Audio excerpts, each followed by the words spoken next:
Hey, good people. Welcome to the Sneaker Drop Talks, powered by the Sneaker Shack. And today I'm joined by a very special guest. I'm joined by the brother Hungani Ndlovu. Yes, sir. And just a brief introduction, Hungani is an actor. He's an entrepreneur, social entrepreneur as well, a producer.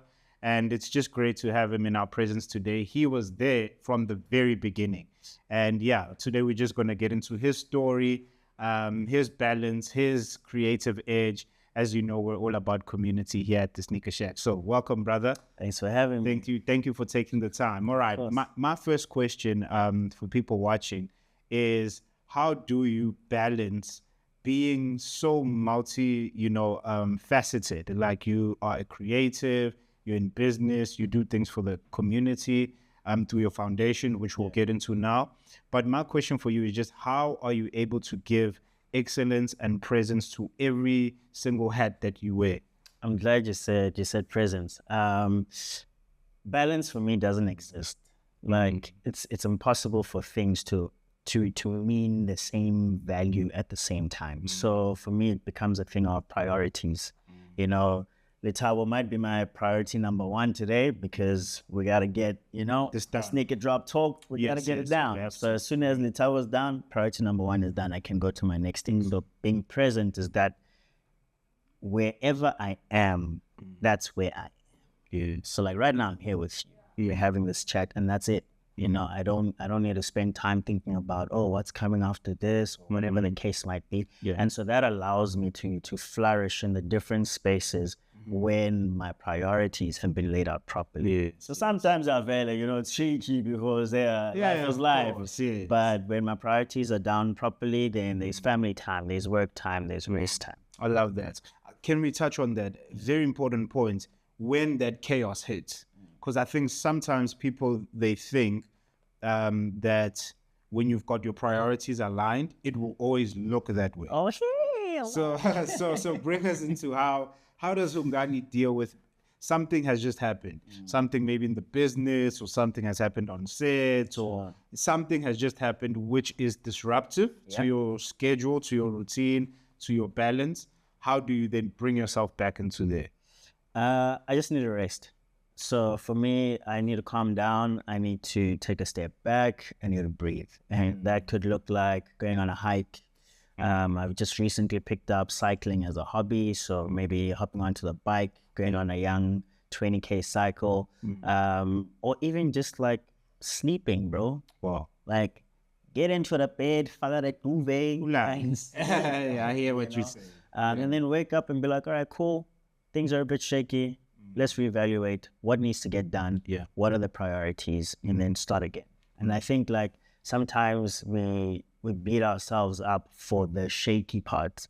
And it's like, nah, bro, we need the energy to shake a little bit so that we know that we're alive, and then we can come back and be like, all right, cool, let's zone in again. So yeah, for me, it's rest, taking a step back and reevaluate. I love it. Rest, taking a step back and reevaluating. Yeah. So for those who don't know, and if you've been following the Sneaker Shack brand for a while, Hungani was there from day one. Literally. And literally, this is not figurative, like literally. Around 2015, 2016, when our founder and CEO, Lolo Ndlovu, opened the first Sneaker Shack store in Maboneng precinct. Hungani was the very first customer of the store, and he took a selfie that day, which is still online right now. If you go all the way down to on our page, you'll see that selfie. Hungani, let's talk about humble beginnings. Sure. Right. Let's talk about the start of things, because I think a lot of people maybe will watch and say, okay, I want to be where you are. I want to be where maybe the brand is. They're inspired by you, and they don't necessarily have to do what you do to be inspired by you. Sure. But let's talk about, there's always a day one to something. What can you say about humble beginnings, especially reflecting on you being there from the start and seeing the brand going on to 17 stores now? I think you can have a desire to do something. You can have a dream, a business, whatever it is. And like conceptually, it makes sense. Yeah. But until you start, you don't really know how it's going to play out. Sure. And I think the humble beginnings aspect is that because the idea is, oh, we're going to open a sneaker shack. Of course. And we're going to have 16 branches within the first year. And it's like, hold on. Yes. Let's open the first one. Let's see what are the logistics. Let's see what are the rents, the staff, you know, the products. You know, let's figure that out. And as we figure it out, then we learn that 16 branches we can actually achieve in 3 years, not in one. Not in 1 year. Because now we know 1, 2, 3. Even for me, like I started out as a dancer, and many people think I started as an actor. I started out as a dancer, but through dancing, I got to explore acting. Through acting, I got to explore other avenues, whether it's social media, content creation, etc., etc. But it's understanding that where you start doesn't necessarily dictate where you finish, but it helps you understand the journey. Because now you've taken the first step. Now you realize, I thought we had a tiled floor, and it's muddy. So now I need to readjust my footing so that I don't slip on the mud. Whilst you're walking on the mud, you realize, now we've learned how to pave. Now we've got pavement. Okay, now the walk is a little smoother, it's a little faster. Oh, snap, now we got running shoes. Now we're in the running club. But it all started with the humble beginning. So, I think for me, it's like start understanding what the vision is and all of that stuff, but allow yourself to be influenced and impacted by that beginning process. Wow, I love that. I love that. That's so profound. Man, you heard it for yourself. I think this is just so important just to have you on. And you're no stranger to the Sneaker Shack. And just talking about your journey, as we wrap up, I'd just like one more question. I'd like to speak to you about care. Sure. Because one of the things we emphasize in the Sneaker Shack brand is care. It's not just an exercise or an activity of you bringing your shoes in to get clean. We are inspiring a culture of care, of stewardship, of sustainability.